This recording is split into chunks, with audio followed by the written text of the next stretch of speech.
복싱을 포함한 격투 스포츠에서 피지컬이 우월한 선수가 경기에서 더 유리한 것은 부정할 수 없는 사실입니다.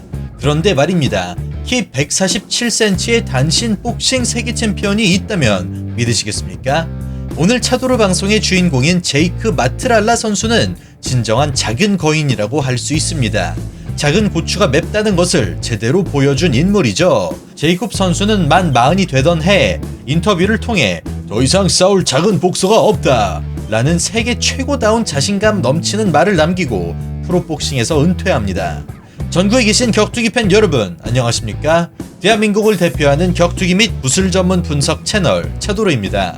1962년 8월 1일에 태어나고 2013년 12월 7일에 사망한 제이콥 베이비 제이크 마트랄라 선수는 남아프리카 공화국 출신 복서입니다.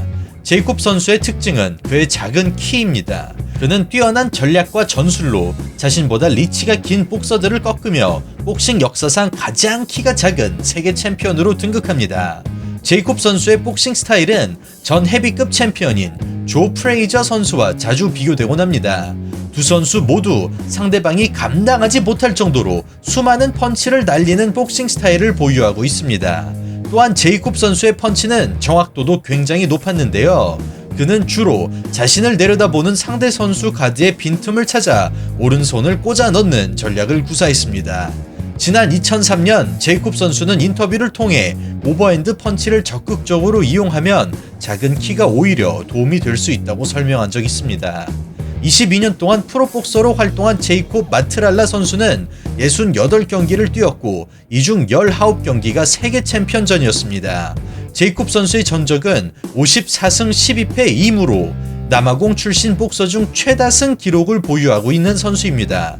그는 은퇴하기 전까지 WBO 주니어 플라이급 챔피언, WBO 플라이급 챔피언, IBA 주니어 플라이급 챔피언, 그리고 WBU 주니어 플라이급 챔피언 벨트까지 따냅니다.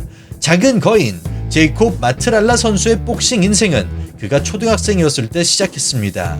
복싱 광팬이자 아마추어 복서였던 제이콥 선수의 아버지는 아들이 10살이었을 때 복싱 체육관에 데려갑니다. 그리고 복싱을 시작하고 7년 만에 만 17살 제이콥 학생은 프로복서로 데뷔합니다. 1980년에 데뷔전을 판정승으로 가져간 제이콥 선수는 데뷔하고 2년 만에 첫 챔피언 타이틀을 땁니다. 백인과 흑인이 함께 살고 있었지만 인종차별이 극단적으로 심한 나라 남아프리카 공화국. 인종차별이 얼마나 심했냐면 당시 남아공 특정 지역은 같은 체급일지라도 백인 복싱 챔피언이 따로 존재했습니다. 그 외의 인종은 non-white, 다시 말해 백인 이외 챔피언이라고 불러 아예 타이틀 자체로 따로 만들 정도였습니다. 1982년 7월 사이몬 모에마 선수를 TKO로 꺾으면서 제이콥 선수는 당시 공석이었던 남아프리카 공화국 트란스 발주 라이트 플라이급 백인 외 인종 챔피언 벨트를 땁니다. 그리고 반년 뒤 1983년 2월 제이콥 선수는 당시 챔피언이었던 메벨렐리 루지포 선수를 TKO 시키면서 남아프리카 공화국 전국 라이트 플라이급 챔피언으로 등극합니다. 이렇게 8승 2패 1무를 기록한 제이콥 선수, 이 8개의 값진 승리 중 6개는 KO로 가져간 만큼 어마어마한 KO류를 보여주어 금방 유명세를 얻게 됩니다. 당시 남아공 복싱 팬들은 키가 작은 제이콥 선수가 겁없이 돌진하고 빠른 속도로 펀치를 퍼붓는 모습을 보고 바로 사랑에 빠졌다고 합니다. 아무튼 만 20의 남아프리카 공화국 플라이급 챔피언이 된 제이콥 마트랄라 선수는 그 이후 3년 동안 자그마치 19경기나 뛰면서 이 기간 동안 남아공에서 가장 경기를 많이 뛰는 굉장히 활동적인 복서가 됩니다. 대충 한 달 반마다 경기를 하나 뛴 셈이죠. 그의 복싱 실력은 물론 복싱에 대한 진실된 열정이 보여 경량급은 인기가 없다는 고정관념을 깨주며 젊은 스타 복서로 자리 잡습니다. 1983년 10월 그는 8개월 전에 자신이 TKO 시켜버린 전 챔피언 메벨렐리 루지포 선수와 다시 한번 붙게 됩니다. 12라운드의 불꽃 튀는 접전 끝에 제이콥 선수는 판정패를 당하고 맙니다. 메벨렐리 선수는 8개월 만에 벨트를 탈환하고 다시 플라이급 챔피언이 됩니다. 하지만 벨트를 빼앗긴 아픈 경험을 치르고 각성한 제이콥 선수는 그 뒤로 2년 동안 8연승을 기록하고 다시 한번 챔피언 도전권을 따게 됩니다. 제이콥 선수가 바닥부터 올라올 동안 메벨렐리 선수는 챔피언 벨트를 쭉 방어해주며 챔피언의 자리를 유지하고 있었습니다. 그리고 1985년 11월 30일 제이콥 마트랄라 선수는 챔피언 메벨렐리 루즈코 선수와 세 번째 경기를 펼칩니다. 서로 벨트를 한 번씩 뺏고 빼앗긴 선수끼리의 경기인 만큼 대중은 양 선수의 라이벌 관계에 큰 관심을 가졌습니다. 제이콥 선수는 벨트만 바라보며 2년 동안 칼을 열심히 갈았지만 이번에도 판정패를 당한 제이콥 선수였습니다.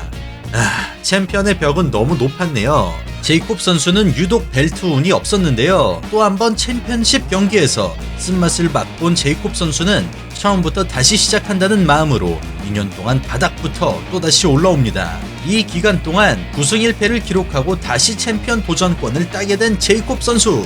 하지만 제이콥 선수의 챔피언십 징크스는 여기서 멈추지 않습니다. 1987년 3월 2년마다 챔피언 도전 기회를 얻는 제이콥 선수의 세 번째 도전이었습니다. 이때 남아공 라이트 플라이급 챔피언은 부야니 네네 선수였습니다. 사실 이 두 선수는 1년 전에 이미 붙은 적이 있습니다. 당시 6승 1패를 기록하고 있던 부야니 선수는 판정승으로 제이콥 선수를 꺾었는데요. 전 챔피언을 꺾은 부야니 선수는 그 뒤로 커리어가 급속도로 성장합니다. 그리고 6개월 뒤 남아프리카 공화국 라이트 플라이급 챔피언으로 등극합니다. 아무튼 제이콥 선수와 부야니 선수의 2차전 결과도 1차전과 똑같았습니다. 6연승을 달리고 있던 부야니 선수는 제이콥 선수를 판정으로 꺾으면서 벨트를 방어합니다. 부야니 선수는 제이콥 선수의 천적이라고 평가받는데요. 그럴 법도 한 게 1986년부터 1988년까지 두 선수는 총 4번이나 복싱 경기를 갖고 4번의 경기 모두 부야니 선수의 판정승이었습니다. 제이콥 선수는 이 기간 동안 23승 8패 1무라는 전적을 기록합니다. 제이콥 선수의 8패 중 4패가 부야니 선수가 안겨준 패배란 점을 감안하면 천적 소리 들을만 하죠. 그리고 다시 2년이 지나 1990년이 되었습니다. 만 28살이 된 제이콥 선수는 오드와 미들레니 선수를 KO시키고 소니보이 노호나 선수를 TKO 시키면서 다시 한번 상승세에 오릅니다. 1990년 10월 28일 당시 공석이었던 남아공 라이트 플라이급 챔피언 벨트에 다시 도전한 제이콥 마트랄라 선수였습니다. 상대는 14승 3패 1무를 기록한 웰레 마콜로 선수. 제이콥 선수는 판정승을 거두면서 83년에 처음 얻게 되고 85년에 빼앗겼던 남아공 라이트 플라이급 챔피언 벨트를 5년 만에 탈환합니다. 이런 드라마가 또 없습니다. 제이콥 선수는 KO보단 판정승의 빈도가 비교적 높은 편인데요. 다음 두 도전자를 모조리 KO 시켜버리면서 확실히 업그레이드된 모습을 보여줍니다. 그렇게 제이콥 선수는 더 이상 남아공엔 적수가 없다는 말을 남기고 세계 무대로 진출합니다. 1991년 9월 IBF 플라이급 벨트에 도전한 제이콥 선수는 챔피언 데이브 메가울리 선수와 붙습니다. 프로복서가 되고 10년 만에 세계 챔피언이 될 기회가 주어지지만 챔피언십 경기에 유독 운이 없는 제이콥 선수는 10라운드 만에 KO 패배를 당하고 맙니다. 하지만 또다시 2년 동안 미친듯이 칼을 간 제이콥 선수에게 다시 한번 세계 챔피언의 기회가 주어집니다. 1993년 5월 15일 WBO 플라이급 챔피언 팻 클린턴 선수를 KO 시켜버리면서 드디어 세계 챔피언으로 등극합니다. 그리고 복싱 전문가들은 이때부터 제이콥 마트랄라 선수의 진짜 전성기가 시작되었다고 봅니다. 30대 때 본격적으로 진가를 발휘하기 시작한 제이콥 선수는 10년 동안 20승 2패 1무를 기록합니다. 심지어 20대 후반부터는 세계 무대를 위주로 활동했으니 더 대단하다고 할 수 있겠죠. 훗날 그는 자신의 복싱 전적은 절제력 덕분이라고 설명했습니다. 그는 자신이 현역으로 뛰는 동안 술, 담배 그리고 마약은 입에 단 한 번도 대지도 않았다고 말했죠. 갑자기 키보드 워리어 김승현 선수가 생각납니다. WBO 플라이급 타이틀을 3년 넘게 방어한 제이콥 마트랄라 선수는 전설의 IBA 라이트 플라이급 챔피언 마이클 카바할 선수와 붙게 됩니다. 1997년 7월 18일에 열린 이 경기는 그의 커리어상 최고의 경기로 평가받게 됩니다. 카바할 선수의 전적이 45승 3패였던 만큼 전문가들과 팬들은 제이콥 선수의 패배를 예상했습니다. 하지만 작은 거인 제이콥 선수는 모두의 예상을 뒤엎고 카바할 선수를 KO 시켜버립니다. 제이콥 선수는 2년이 조금 넘게 IBA 챔피언 벨트를 방어하고 당시 공석이었던 WBO 주니어 플라이급 벨트에 도전하기 위해 벨트를 반납합니다. 2000년 2월 19일 제이콥 선수는 마시브렐레 마케풀라 선수와 붙습니다. 하지만 아쉽게도 챔피언십 운이 없는 제이콥 선수는 이날 판정패를 당하고 맙니다. 그리고 2002년 3월 2일 30년이 넘도록 현역 복싱 선수로 활동한 제이콥 마트랄라 선수의 마지막 복싱 경기가 열립니다. 당시 WBO 라이트 플라이급 챔피언이었던 제이콥 선수의 상대는 후안 헤레라 선수였습니다. 이날 제이콥 선수는 경기 내내 압도적인 모습을 보여주고 7라운드에 후안 선수를 KO시켜버리면서 아름답게 은퇴 경기를 장식합니다. 어느덧 세계적인 복싱 스타가 되어 있는 제이콥 선수의 은퇴 경기에는 상당히 많은 유명 인사가 찾았습니다. 대표적으로 유명 미국 영화배우 윌 스미스와 남아공 평등 선서 실시 후 당선된 최초 흑인 대통령 넬슨 만델라도 객석에서 경기를 함께 관람했습니다. 마지막 경기를 이기고 벨트를 지켜낸 제이콥 선수는 경기가 끝나고 넬슨 만델라에게 직접 벨트를 전달하며 진정한 세계 챔피언께 드리고 싶습니다 라는 말을 덧붙였습니다. 그리고 은퇴 후에도 제이콥 선수는 계속해서 멋진 모습을 보여주어 많은 이들의 가슴을 울렸습니다. 그는 여러 가지 봉사활동도 많이 했는데요. 그 중에서도 에이즈 환자를 돕는 봉사에도 자주 참여했습니다. 하지만 아쉽게도 제이콥 선수의 말년은 그렇게 좋지 않았습니다.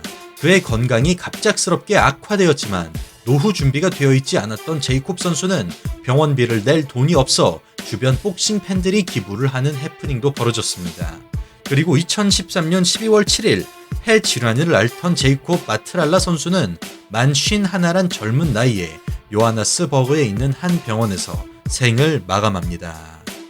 그리고 마트랄라 선수는 오늘날에도 역사상 키가 가장 작았지만 두려움이 없는 저돌적인 복서로 기억되고 있습니다.